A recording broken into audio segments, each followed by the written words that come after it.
ñoom ñu falu dafa am fa Sénégal nekkoon nit ñi maar bu fokk ni liis war foor a jeex bi ñu leen di fal aussi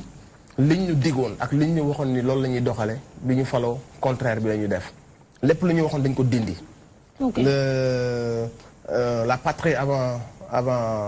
le parti yooyu yëpp dafa deñ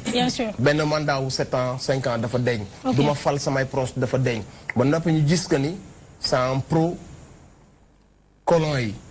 maanaam Abdoulaye Wade man j'ai jamais été un pro Wade mais ku ne xamoon ne amoon na benn fulla boo xam ne suñu souveraineté jaraloon na ko mu commencé woon am lu mu nangu ci tubaab yi commencé xool yeneen option on a un président boo xamante si nii dafa mën le Sénégal da ko jëlaat yeewaat ko ci tubaab yi te fii ak amuñu souveraineté moom suñu bopp am dindi complexe boobu am parce que aussi colon yi moomuñu ñu histoire a fait que dominer nañu benn instant y a un moment donné loolu dafa war a arrêter le président a été élu ay nit dee pour moom mu wax ne moom benn gestion bu sobre la fi nar a indi damay indi lii damay indi laa damay wàññi laa ñu gis que ni dafa yéeg commencé tëj ay nit yoo xamante si ni arrangé wuñ ko am na si ñoo xam ne du ma leen défendre parce que pour man boo xasee ba jël alalu réew mi jël nga alalu réew mi mais ñu gis que ni da nga annoncé benn affaire bu ñuy woowee CREI toutes les assoiffés de vérité et de justice disaient que ni lii baax na on avait besoin de ça on avait besoin voilà on avait besoin que ñiy jël alalu réew mu ñàkk comme Sénégal nga am négaayu jël alal bi nga sàcc ko pour yow yóbbu ko ci ay paradis fiscaux xaalis bu kenn mënatul retrouver bu ñu jàppee ñu mel noonu nitu dëgg yëpp dañ doon kontaan ndekete loolu dañ ko annoncé woon mais c'est pas vrai parce que y a des gens qui ont été épinglés y a des dossiers yoo xam ne dafa ñëw président bi teg si loxoom ne du ko àtte xool ñi ko intéressé mu ne day topp ñooñu damay jox benn exemple bu mel ne Khalifa Sall Khalifa Sall mais ni ñu koy toppee matul 2 milliards musuñu ko wax que ni paradis fiscaux yi na nga ci jënd ay kër Monaco wala dara ni nga ko doon dépensé ay affaire yoo xamante si pour un maire de la capitale boo xamante si am nañu ay fonds yoo xam ni parfois ni ñu koy doxalee du jaar yoon nga jàpp ci ku mel noonu tëj ko nga refuser ko ay caution pour mu génn àggale liggéeyam c'est une liquidation boo xam ne Sénégal yëpp teg nañ seen bët ñëpp noppi si comprendre nga fi mu waxee ñun mënuñu fekkee loolu noppi si comme si on était des Sénégalais de seconde classe wala de bokkuñu si réew mi suñu réew la suñu lay joxee suñu état c'est pas da nga war a moom jël justice bi nga koy doxalee nu mu la neexee donc ce genre de choses daf ñu rek révéler comme quoi que ni on s'est trompé que ñun lu ñu président bi jaayoon bokkul ak la marchandise bu mu indi lim ñu déggoon donc on a pris position sur ça et ñu gis aussi que ni pétrole bi am na nu mu fa demee gaz bi am na nu mu fa demee ñu gis que ni étudiants yi ñu ngi leen di rey ñu gis que ni mbay mi amul dara hôpital yi boo demee tey la gën a parce que dañuy nax ci benn couverture maladie nit ñi gëm ko ñu naan fekk na loolu c'est de la politique les hôpitaux sont en faillite trop ça étudiants yi Thiès yi dañuy wàcc ci mbedd bi di màjjal pour lekk ray nañ fi ay étudiants parce que amuñu woon lu lekk seen restaurant yi ñu ray leen fi pendant ce temps yaa ngi dégg ay 29 milliards yu seey te ñi ko seyal yaa ngi leen dégg ñu nekk toujours ay ministres nga dégg ay 94 milliards yu ñuy topp ay nit ñooñu aussi nekk toujours à l'aise nga dégg ne y a un maire de la capitale qui est en prison pour moins de 2 milliards ils sont où les Sénégalais? Je pense que c'est un cri de cœur. C'est un cri de cœur. Nit dof mi ngi koy def nii nii. waaye damay bàyyi Biggi rek parce que sànq am na lu mu tudd je pense que c'est sa question et dama ko frôler. Vas-y. dafa am lu ma intrigué dans sama bopp bi parce que c'est le même discours qui revient. Il y avait le discours de Y'en a marre qui ont tenu un discours lors de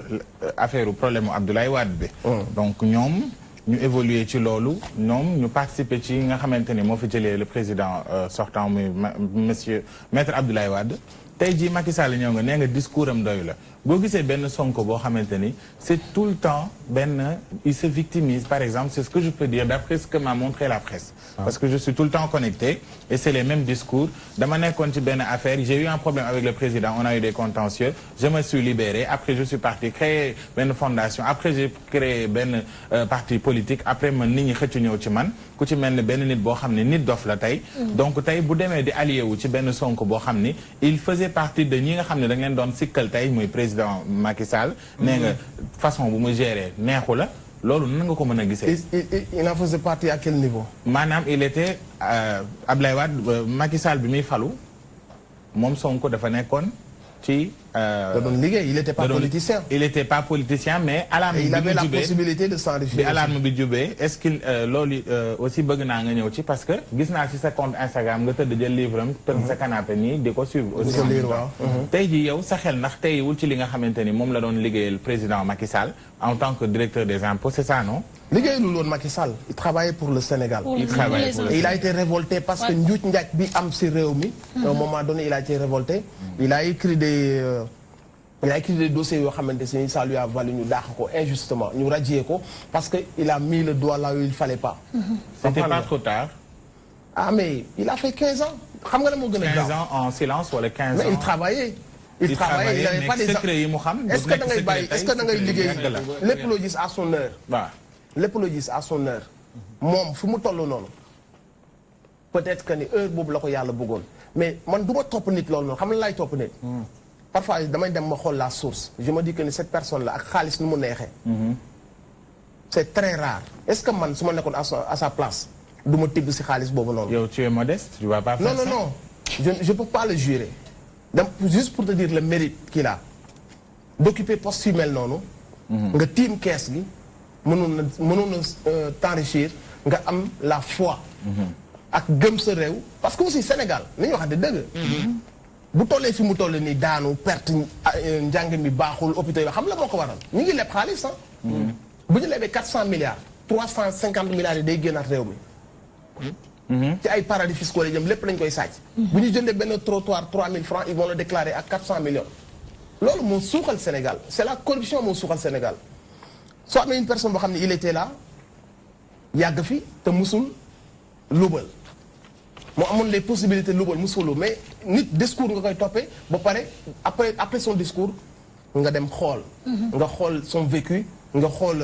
son passé. nga xool l'état actuel en tout cas de moom fu mu toll. Ousmane Sonko quand tu écoutes son discours et que yow am nga benn minimum d'engagement bu nekk si yow tu ne peux pas être contre Ousmane Sonko. parce que ce qu'on a toujours prôné nous les musiques urbaines comme ça muy le rap le reggae et tout ça Ousmane Sonko day incarner un peu la suite de Thomas Sankara. ne serait-ce que discours bi muy tenir sur la souveraineté ce qui est extrêmement important parce que dans un pays quand tu n'es pas souverain yaa ngi nekk toujours aux dépens amagoo pouvoir de décision yaa ngi nekk toujours aux dépens des pays colons. donc d'accord nit dof li mu fi ñëwee également ku ne xam na ni the show of the year du fi ñëw te kenn laaju ko bëgg naa xam pourquoi le choix du stade balaa ñuy dugg ci événement bi ci boppam.